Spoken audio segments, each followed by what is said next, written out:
Tudo certo, gente? Tudo tranquilo? De novo, aquele esquema. Ainda é ligar e correr para dar aula. Bom, vamos lá. No nosso último encontro, a gente estava falando sobre é, força magnética, né? Então a gente viu força magnética em fios, nós estudamos como é que funcionava o motor elétrico, né? Lembra lá que a gente fez aquela brincadeira lá do motorzinho girando e tal? E a ideia agora é a gente começar a adentrar aí ao final do eletromagnetismo, que seria a indução magnética, tá? E para falar um pouquinho da indução magnética, nós vamos falar sobre a experiência do Faraday. O que o Michael Faraday pensou? É bem tranquilo essa parte, é só atenção mesmo, né? Vocês lembram quando a gente estava comentando que uma corrente elétrica gera um campo magnético, certo? Então, tanto é que quando começa seu eletromagnetismo, o Hans Christian Ørsted passa a corrente elétrica num fio, né? E ao passar a corrente elétrica num fio, ele percebe que ao redor desse fio gera um campo magnético. A gente viu a regra da mão direita, a regra da mão esquerda, né? De qualquer forma, corrente elétrica produz um campo magnético. O que o Faraday pensou? Bom, se isso é verdade, então a recíproca deve ser verdadeira. Ou seja, um campo magnético pode fazer surgir corrente elétrica, né? Que é exatamente a transformação em energia elétrica. Então isso é uma coisa bastante interessante. Imagina, lógico, hoje é fundamental. Claro, nossa sociedade sem eletricidade não existe. Mas na época que se vislumbrava uma sociedade como a nossa, ou, né, acho que eles não imaginavam quanto que a gente ia depender dessa coisinha, né, chamada eletricidade.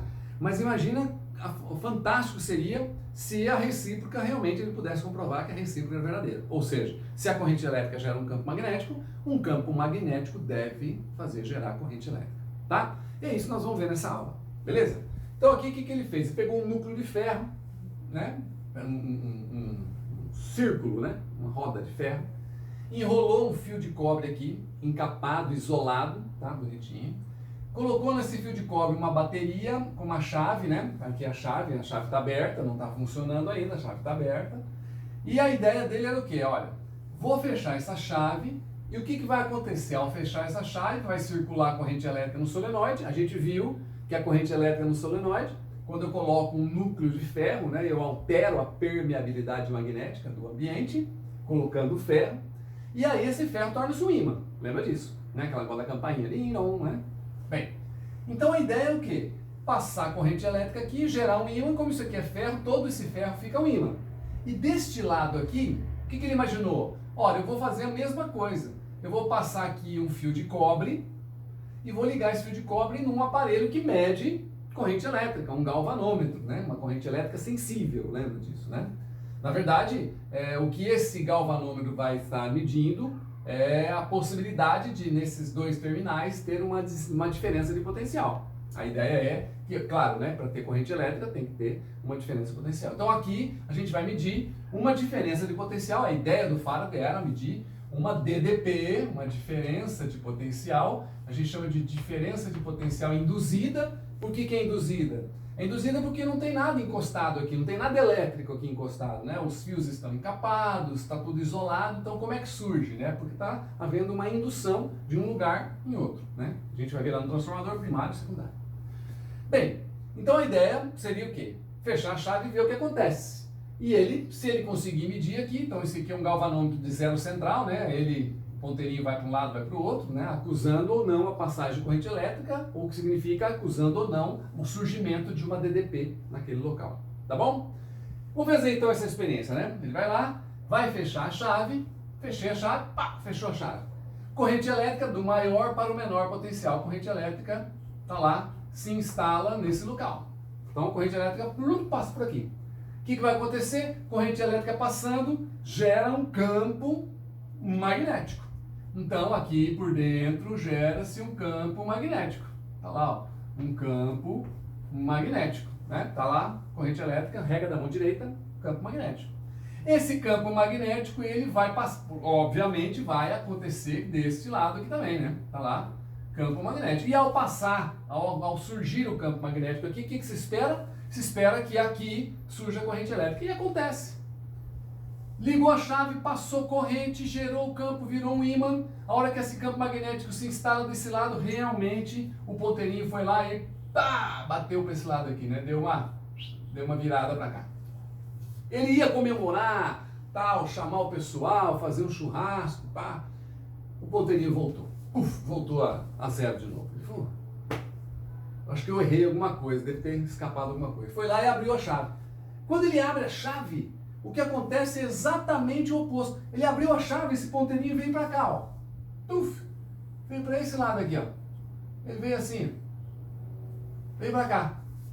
Ele ficou olhando, já voltou pro zero. Falei, gente, o que é isso? Ligou a chave, o ponteirinho, pá, voltou a zero. Desligou a chave, ele, pá, voltou a zero. Ligou a chave, pá, voltou a zero. Desligou a chave, pá, voltou a zero. Ele falou, meu, o que está acontecendo? O que será isso? Né? Ele pegou, deixou a chave ligada, ele, pá, deixou a chave ligada e voltou a zero. Mas com a chave ligada, tá zero. Aí ele foi mexer, de repente ele apertou isso aqui. A hora que ele apertou isso aqui, o ponteirinho, pá, voltou a zero. Ele falou, meu. Ele veio, tentou ver o que estava acontecendo, deu uma variada nisso aqui, nessa inclinação, o ponteirinho, pá, também. O que ele constatou nessa experiência? Que essa diferença de potencial induzida, ela não se mantém desta forma. Ou seja, ela aparece e desaparece. Agora, o que faz ela aparecer é a corrente elétrica, a chave abrindo e fechando. Então, né, abriu, pá, né, abrindo e fechando, alterando essa área da espira e alterando a inclinação. Então, ele viu que ele consegue fazer aparecer a diferença de potencial quando ele altera a corrente elétrica. Então ele criou vamos pensar, um protocolo, né? Olha, vai ter diferença de potencial induzida quando eu abrir e fechar a chave. Mas o que significa abrir e fechar a chave? Ora, quando eu abro a chave, quando eu fecho a chave, eu instalo uma corrente elétrica. E o que é que muda? Ora, a corrente elétrica faz surgir um campo. Só que a corrente elétrica, quando ele fecha a chave, a corrente elétrica cresce, né? Porque ela não instala, por exemplo, 2 amperes, ela não instala 2 amperes. Então vai lá, 0, 1, 0, 2, 0, 3, 0, 4, meio, 0, 8, 1,2, 2. Enquanto a corrente cresce, o campo magnético também cresce. Então aí aparece a história, ó. Enquanto a corrente elétrica cresce, o campo magnético também cresce, né? Então, ao abrir e fechar a chave, a minha corrente elétrica varia. A minha corrente elétrica varia. E a corrente elétrica crescendo, o campo cresce. Se a hora que eu abro a chave, que eu desligo, né, que eu abro a chave, não fecho, que eu abro, acontece a mesma coisa. Ou seja, ela não cai a zero, ela vai diminuindo até cair a zero, né? E assim, se a corrente elétrica ela diminui, o campo magnético também diminui. Então o que eu posso dizer? Que ao abrir e fechar a chave, o que eu estou fazendo é variar a corrente elétrica, é fato. Mas em termos magnéticos é porque está havendo uma mudança no campo magnético. No campo magnético. No B. Magnético. Tá lá. Então, ao abrir e fechar a chave, eu tenho a mudança no campo. Outra coisa que ele notou, tudo bem, eu vou deixar a chave fechada, mas se eu mexer na área, também acontece a DDP induzida. E outra coisa, se eu inclinar essas espiras, também acontece a DDP induzida. Ele falou, meu, será que eu não consigo? Ele começou a pensar, deve ter alguma coisa associada a essas 3 variáveis, né? E aí é que entrou a grande genialidade do Michael Faraday, né? O que ele imaginou? Imagine um campo magnético qualquer, né? Então você tem aqui as linhas de campo magnético, B, então desse lado aqui seria o norte, para lá seria o sul, né? Então teria um campo como se fosse uma bússola, né? Uma bússola apontada para cá. Eu até fiz deixa eu ver aqui. Ó, até fiz um vetor para dar aula de vetor, né? Mas vai servir também. Então você imagina, né? Uma bússola, né? Então aqui você teria aqui, dessa minha mão aqui eu teria o sul, então esse norte aponta para o sul, e aqui dessa outra mão aqui o norte, né? Tá lá. Então eu teria um fluxo magnético desse jeito aqui. Bem, então, o que vai acontecer agora? Imagine esse fluxo magnético em algumas áreas, já que a gente está falando de áreas, né, da espira aqui.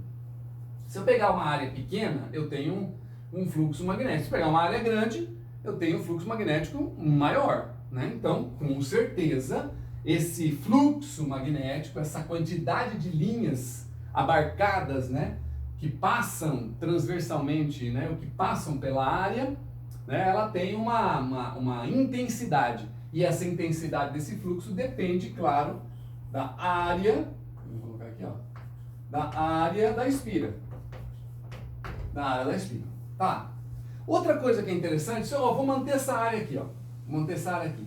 Vamos imaginar que eu troque os ímãs, né? E eu altere o campo magnético. Como? Eu vou alterar e vou passar mais linhas aqui, ó. Imagina aqui que eu altere o campo magnético. Então, o que acontece com o fluxo magnético se eu intensificar o campo magnético?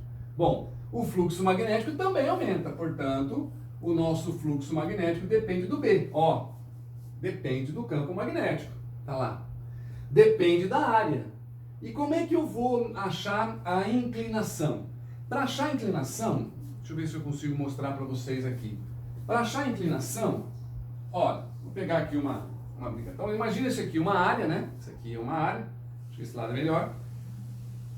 E eles fazem da seguinte maneira, ao invés de ele colocar a área desse jeito assim, né, tá inclinada e tal, eles medem o ângulo através de um vetor que representa a área de superfície. Então eles colocam lá um vetorzinho, esse passa. Então imagine esse cara aqui como sendo um vetor que representa essa área, né? Se for uma área grande, o vetor é grande, né? Se for uma área pequena, o vetor é pequeno. Então, na verdade, é um vetor que representa essa área. E aí vai entrar a inclinação. Então veja, a inclinação não é da área com a linha de campo, é do vetor que representa a área com a linha de campo. Né? Deixa eu representar esse vetor aqui melhor, ó. Vou colocar o vetorzinho aqui, ó. Esse é o vetor que representa a área 1. Tranquilo? Esse é um vetor que representa a área 1. Esse é o vetor que representa a área 2. E esse é o vetor que representa a área 3. Desculpa, a área 2 aqui. Né? Que é um vetor maior, né? Um vetor maiorzão. Tá lá. Então, esse vetor normal, vou colocar aqui, ó, N1. Aqui o N2.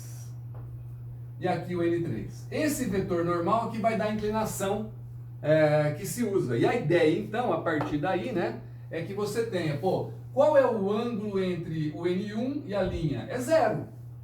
E esse cara aqui, você concorda comigo que esse é a posição da área que ele pega mais linhas? Porque, observa essa mesma área, se eu tivesse colocado ela assim, gente, ó, desse jeito, ó, a mesma área 1, agora representada pelo vetor N1, né? Vamos colocar aqui o vetor N1, ó, tá lá? Observe o seguinte, ó, vamos colocar o sinal do vetor, senão vocês vão acabar se confundindo. Mas aqui, esse vetorzinho amarelo com essa área, essa área aqui não pega nenhuma linha, não tem nenhuma linha atravessando, tá tangenciando, mas atravessando não tem nenhuma, então aqui eu tenho zero de fluxo. Então qual é a função de 90, observe aqui, ó, que aqui eu tenho 90 graus, qual é a função de 90 que dá zero? Seno ou cosseno? Cosseno, né? Aqui, ó, qual é a função de zero, ó? Qual é a função de zero que me dá o máximo de linhas? Cosseno, né? Que é 1.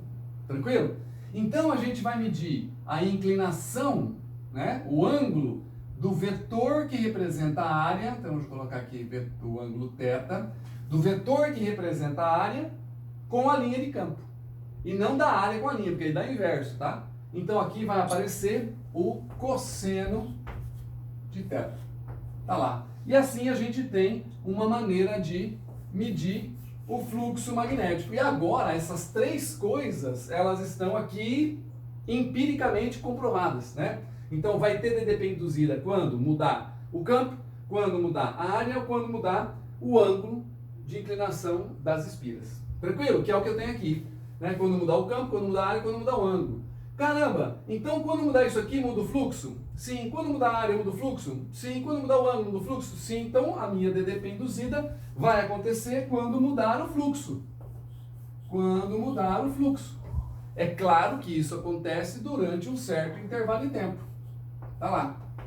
Então aqui, ó, só para a gente fechar. Olha, o fluxo magnético, esse fluxo magnético é medido em Weber. Então, WB. Tá legal? E essa lei de Faraday é que está dizendo, ó, só vai ter DDP induzida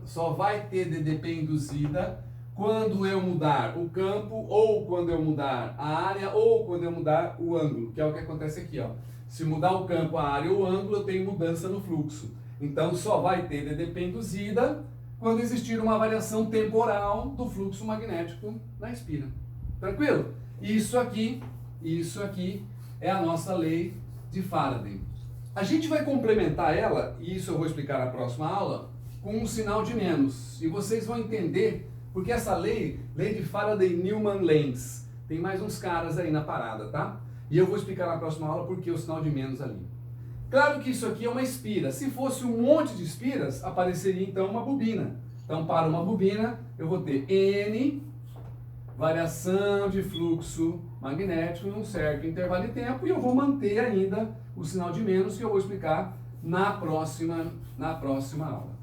Tranquilo, gente? Beleza? Então aguardem por aí, ó. Essa, só para fechar. O Faraday queria provar que campo magnético gerava corrente. Quando ele fez a experiência, ela não se instalava, ou seja, não permanecia essa corrente elétrica. E ele percebeu que se ele ficasse ligando e desligando, a coisa rolava. Ou seja, quando houvesse uma variação de alguma coisa, eu tinha DDP aqui, induzida. E essa DDP induzida depende sim da variação de alguma coisa. Que coisa é essa? O fluxo. E por que o fluxo? Porque o fluxo é constituído do campo, da área e do ângulo, que é o que ele constatou na experiência dele. Tranquilinho? Aguarde aí.